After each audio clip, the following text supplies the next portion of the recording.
He was a two-time NBA champion, a perfect teammate, and a key piece of a dynasty. But behind closed doors, Lamar Odom was fighting battles no scoreboard ever showed. Addiction, loss, and isolation slowly pulled him away from the game, and nearly from life itself. This is the story the highlights never told.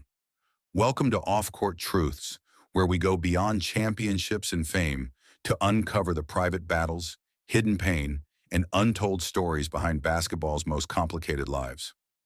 Lamar Odom's life was shaped by contradiction long before he reached the NBA. Gifted with rare size, skill, and vision, he looked like the prototype of modern basketball. 7 feet tall with a guard's handle and a natural feel for the game. But behind that effortless talent was a childhood marked by trauma. Odom lost his mother at a young age to cancer, grew up surrounded by addiction, and learned early how to survive emotionally by detaching from pain rather than confronting it. Basketball became his refuge. At Rhode Island, his talent was undeniable, even as questions about stability followed him. Drafted fourth overall in 1999, Odom entered the NBA with immense promise and immediate pressure. He produced everywhere he went, but consistency, both on and off the court, remained elusive. Coaches loved his versatility. Teammates trusted his unselfishness. Yet something always felt fragile beneath the surface. Everything changed in Los Angeles. With the Lakers, Odom found structure, purpose, and belonging. Playing alongside Kobe Bryant, he embraced a role that fit his personality. Versatile, team first, quietly brilliant. Championships followed. In 2011, he won Sixth Man of the Year, widely respected as one of the most important glue players in the league. To the public, Lamar Odom looked like a success story finally fulfilled. But behind closed doors, the same unresolved pain that haunted his childhood never left. Fame amplified access. Money removed barriers. And the habits he had learned to numb loss and insecurity followed him into adulthood. While the NBA celebrated Lamar Odom the champion, another battle was quietly intensifying, one that would soon pull him away from basketball and toward a crisis few saw coming. The breaking point in Lamar Odom's life came when the fragile balance he had built in Los Angeles suddenly collapsed. After years of finding stability with the Lakers, Odom was traded in 2011, a move that hit him far harder than anyone realized. The trade didn't just separate him from a team, it stripped away the structure that had quietly kept his inner struggles in check. Basketball had been his anchor. Without it, old habits resurfaced with alarming speed. Around the same time, Odom faced profound personal loss. The death of his infant son years earlier had never been fully processed, and the emotional weight lingered beneath the surface. As his NBA role diminished and his sense of belonging faded, Odom turned increasingly to substances to cope. What had once been hidden became harder to manage. His focus slipped. His availability declined. The league noticed. Suspensions, missed opportunities, and public concern followed. Teams grew cautious, trust eroded. Odom's talent remained, but reliability became the question. Then in 2015, everything reached its most terrifying moment. Odom was found unresponsive in a Nevada brothel, fighting for his life after a near-fatal overdose. The news shocked the sports world. A two-time champion was suddenly a headline for survival, not basketball. That moment didn't just end a chapter of Lamar Odom's career. It exposed a crisis that had been building quietly for years, hidden behind success, smiles, and championships. Lamar Odom's unraveling did not happen in one night, and it did not begin in Nevada. It unfolded quietly over years, hidden beneath championships, role acceptance, and the illusion that success had finally healed old wounds. To understand how a champion drifted toward crisis, the timeline must be traced through moments the public celebrated and those it never saw. The first phase was stability. In Los Angeles, Odom had something rare: belonging. The Lakers gave him clarity. Kobe Bryant demanded accountability. Phil Jackson provided structure without judgment. Odom wasn't asked to be the star. He was asked to be essential. He rebounded, facilitated, defended, and sacrificed touches. That role fit him perfectly. For a time, basketball organized his life. The habits that once threatened him stayed dormant. Championships followed, and with them, respect. When Odom won Sixth Man of the Year in 2011, it felt like validation that patience and humility had paid off. Then came disruption. The trade to Dallas shattered that equilibrium. Odom arrived in a new environment without the relationships that had anchored him. The role was unclear. Expectations shifted. According to reports at the time, his conditioning suffered and his engagement wavered.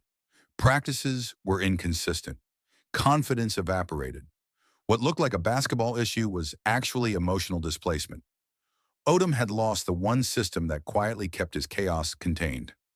As his NBA footing slipped, personal pressures intensified. Fame had already complicated his private life. His high-profile marriage played out under relentless attention, and the emotional strain of public scrutiny magnified unresolved trauma. The loss of his son, a grief he had never fully processed, resurfaced with force. Without basketball structure, Odom leaned on substances more heavily, slipping back into patterns he had learned long before the NBA. The league responded the way it always does, with distance. Opportunities dried up. Contracts became short-term. Trust eroded. Teams saw availability issues, not context. By the time Odom attempted comebacks with the Clippers and later the Knicks, the pattern was clear. Talent was no longer the question. Stability was. Then came the night that froze everything. In October 2015, Odom was found unresponsive, suffering multiple organ failures. For days, his survival was uncertain. The basketball world watched in shock as updates shifted from sports pages to medical bulletins. In that moment, the timeline stopped being about career trajectory and became about life itself. What this timeline reveals is not recklessness for spectacle, but erosion. Each disruption removed a layer of protection. Each loss reopened wounds. Each opportunity missed pushed Odom further from the identity that once saved him. By the time the crisis became public, the collapse had already been years in the making. This wasn't the fall of a champion in real time. It was the exposure of a battle that had always existed, one success temporarily hid but never defeated. To understand Lamar Odom's descent, you have to understand how deeply avoidance shaped his emotional life. From childhood, Odom learned to survive by numbing rather than confronting pain. The early loss of his mother, exposure to addiction, and later the death of his son created layers of trauma that were never fully processed. Basketball became his refuge, not because it healed him, but because it distracted him. As long as the game provided structure, purpose, and routine, Odom could outrun what he felt. Psychologically, Odom was gentle, empathetic, and conflict-averse. He internalized stress rather than expressing it. When pressure mounted, he didn't lash out. He disappeared. Substances became a coping mechanism, not a thrill-seeking habit. They quieted grief, softened anxiety, and filled emotional gaps basketball once occupied. Success masked the problem. Championships validated the illusion that he was okay. The critical issue was identity dependence. Odom's sense of stability was tied almost entirely to environment. When surrounded by structure, coaches who understood him, teammates who anchored him, he thrived. When that structure vanished, his internal scaffolding collapsed. The trade from Los Angeles didn't just change teams, it removed the emotional guardrails that kept him balanced. Unlike players driven by ego or defiance, Odom's struggle was rooted in unresolved sorrow. He wasn't rebelling against the league, he was escaping himself.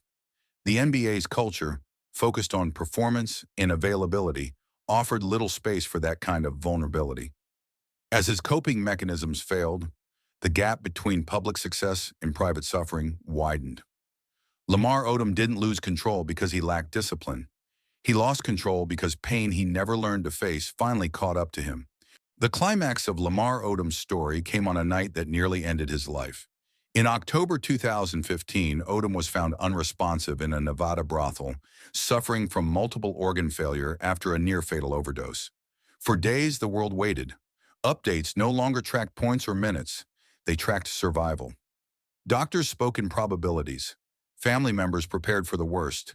The NBA, suddenly distant and silent, watched as one of its champions hovered between life and death. This was the moment when the illusion shattered. The success, the rings, the sixth man award, none of it mattered. What stood exposed was the full weight of years of unaddressed pain finally collapsing inward. Odom's body, like his life, had absorbed too much for too long. When basketball disappeared, the coping mechanisms that replaced it became lethal. As news spread, the reaction was universal shock mixed with guilt. Fans wondered how someone so gentle, so gifted, could reach this point unseen. Former teammates spoke with regret. Coaches reflected on warning signs they hadn't known how to read. The league issued statements of support, but the truth was unavoidable. The system that celebrated Odom at his peak had not protected him in his decline. When Odom woke up, survival felt less like a miracle and more like a reckoning. The crisis forced a confrontation he had spent a lifetime avoiding. There was no court to return to, no distraction strong enough to drown out reality.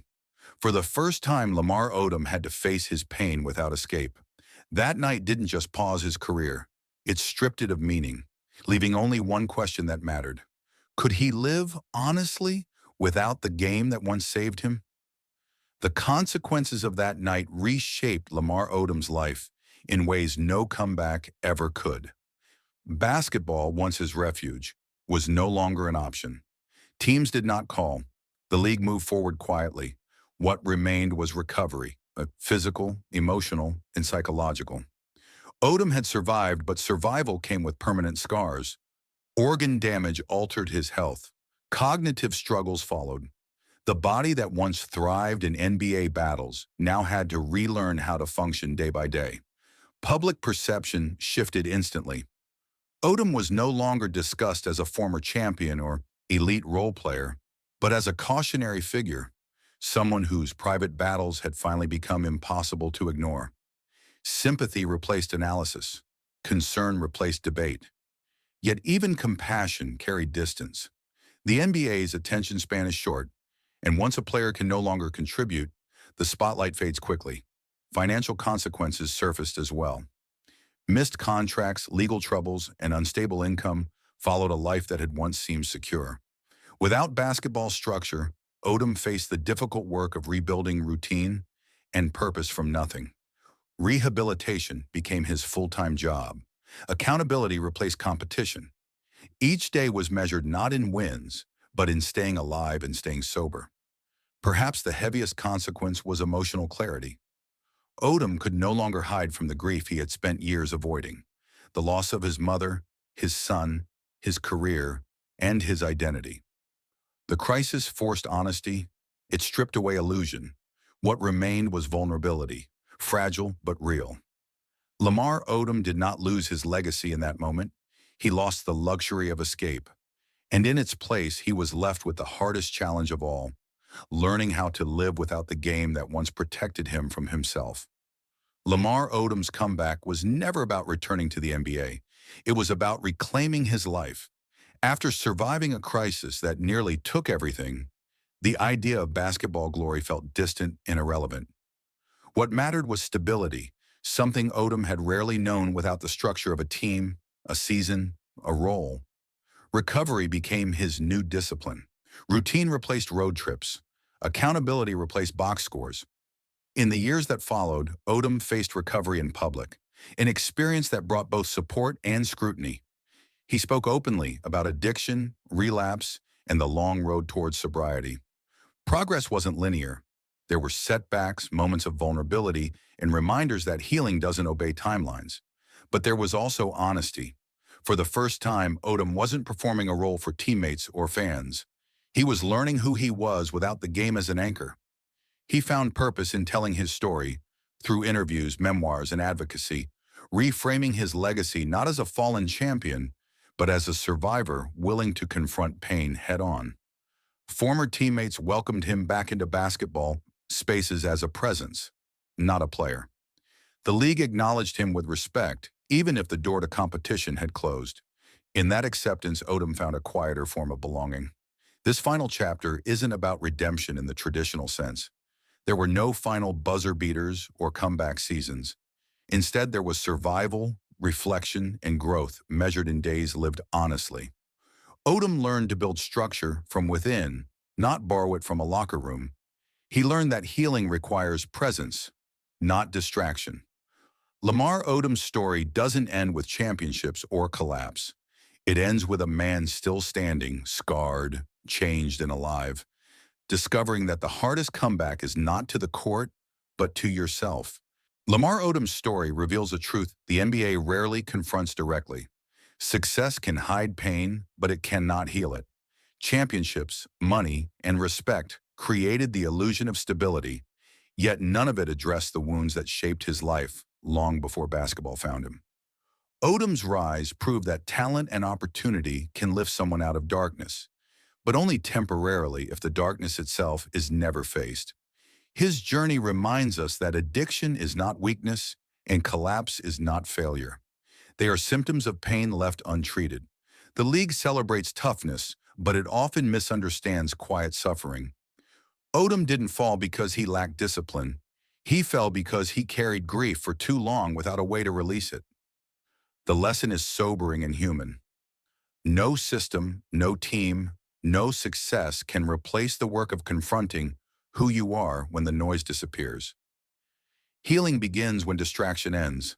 Lamar Odom survived what fame couldn't protect him from. Which NBA story should we uncover next on Off-Court Truths?